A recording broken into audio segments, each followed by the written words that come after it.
Om Namah Shivaya.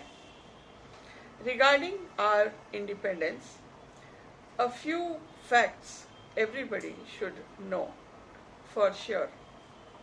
I would like to elaborate on some of them today. Why did Nathuram Godse kill Gandhi? This is also one question which I think most of us want to know about. Now, as per the Congress Party documents, on 20th April 1946, Gandhi made his choice known in favor of Nehru to be the PM of the new nation. But despite this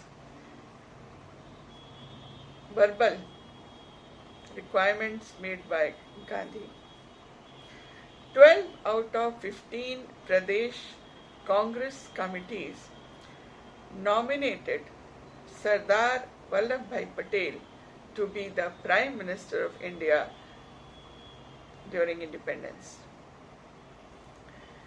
and to be the first Prime Minister. 3 Pradesh committees abstained.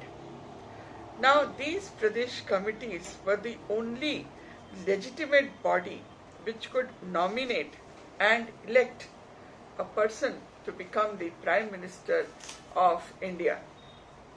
But Gandhi favored Nehru all along, and Nehru was also basically very upset at not being nominated.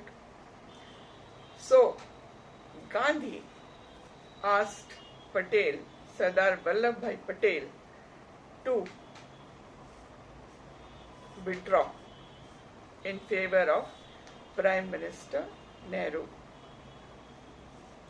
So Patel was denied the presidentship of Congress not once but thrice, in 1929, in 1937 and 1946, despite being highly popular and known to be a very good, strong leader with feet firmly planted on the ground. This was also one factor which most people did not like.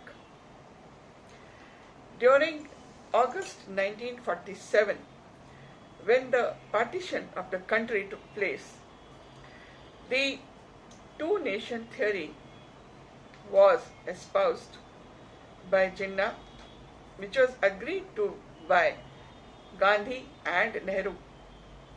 So, the Muslim majority Pakistan came into existence both in the east, which we now call Bangladesh, and in the west in Pakistan. And the Hindu majority area was India. So, between east and west, there was no link, there was no communication, no way to reach from east to the west. Some people say that the Gandhi's principles of ahimsa, which was non-violence, it was not basically due to non-violence and his spinning of the charkha that we got independence. We got independence in 1947 when there were riots in West Bengal, and in Delhi the Azad Hind Force of Subhash Chandra Bose had literally pressurized the British government to give independence to us. So many people were quite upset with Gandhi for basically leading to butchering of millions of Indians, lakhs of Indians, in the name of ahimsa, in which he propagated that nobody should react in anger to any kind of violence.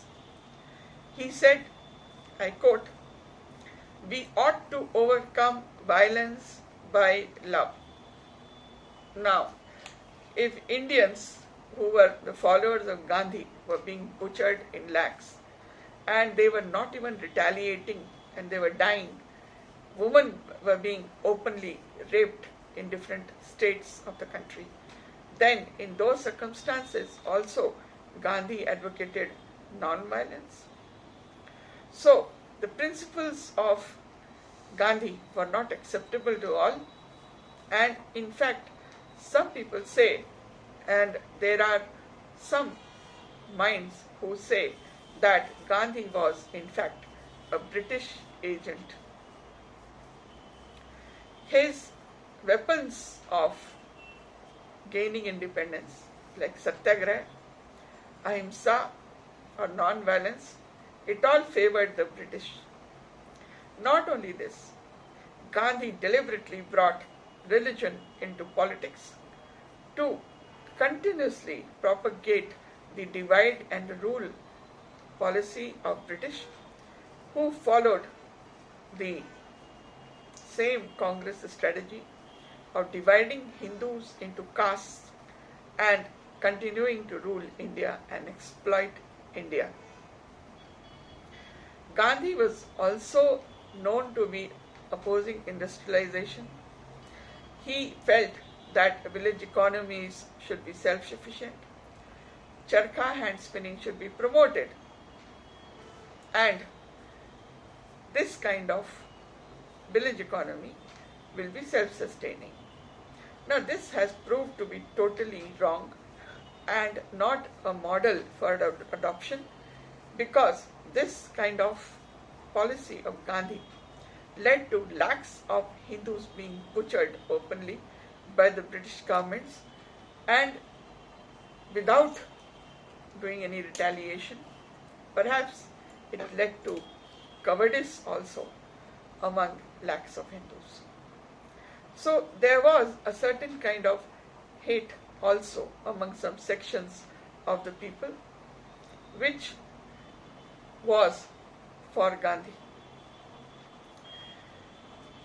When Congress government came, they declared Gandhi to be the father of the nation. Now, if the Congress government says father of the nation, then everybody is trying to accept that, has accepted it. But just because the government says that so and so is the father of the nation, it doesn't mean that it has to be accepted by all. Because not everybody agreed to the policies formulated by Gandhi. During partition, when Muslim occupied Pakistan became an Islamic state immediately, then by Hindustan, which was Hindu majority area, why was it not declared a Hindu Rashtra at that time? The Congress should answer it. Perhaps they have no answers to give. The Congress, who talks about democracy, Loktantra, etc., being killed and no Loktantra in this government, etc., how did Nehru become the Prime Minister, the first Prime Minister of the country? By usurping the right of Sardar Vallabhbhai Patel, who was legitimately elected as President of the Congress and would have been the first Prime Minister of an independent Hindustan had Gandhi not intervened at the behest of Nehru. So, where was democracy at that time? Which Congress continues to raise even today and talk about democracy all the time. After this incidents of Gandhi taking a particular section of Muslims also along with him, and also talking about Hindu-Muslim unity at the same time, after partition also angered a lot of persons. But the biggest fault or the biggest mistake of Gandhi was that it has been learned that he was scheduled to negotiate between East and West Pakistan, to build a corridor between East and West Pakistan, which would run through India and separate India into two parts. This was the ultimate trigger which led to his death by assassination at the hands of Godse. So, perhaps to avoid this kind of situation, Nathuram Godse killed him just before he was scheduled to talk to East and West Pakistan to secure a long, wide corridor between East and West Pakistan running through the country. This fact is perhaps to be investigated further and researched further as a part of our history, which has not been often talked about. So this basically could be some of the reasons why Gandhi was assassinated by Nathuram Godse on 30th January 1948. Thank you for watching this video.